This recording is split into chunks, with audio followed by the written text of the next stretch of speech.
আমরা তো লোকাল মানুষ সিলেটি, এরপর আলহামদুলিল্লাহ ইনো সাদা পাথর অবস্থা ভালো আছে, কিন্তু ইনোর পর্যাপ্ত পরিমাণ জনায় এই ডাস্টবিনের ব্যবস্থা নাই, যার কারণে মানুষে যত্রতত্র ময়লা ফেলা নেপি, এরপরে বোতল ডাস্টবিন যে সানো মানে ফেলাইতে ইউজ করেন।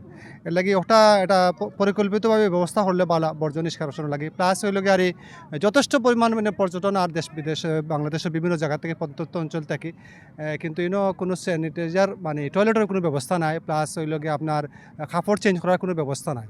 তো এটা একটু খেয়াল করলে বালা। আর মসজিদটাও পড়ছে আপনার ওইদিকে নদীর ওপারও, যখন মসজিদও যাইতে হইলে আপনার হয় নৌকা ভাড়া করে যাইতে হয়, কোনো মানে ব্রিজ বা কালভার্ট নাই।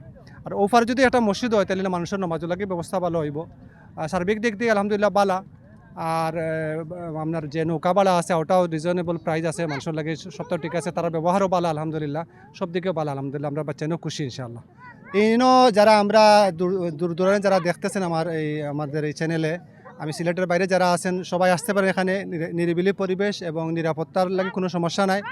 বাচ্চা হোক মহিলা হোক সবার জন্য পরিবেশ ভালো পরিবেশ।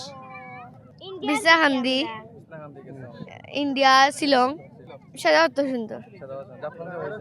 জি না যাইমু, সাদা পাথর সবচেয়ে বেশি সুন্দর। ইনশাআল্লাহ আইমুনে।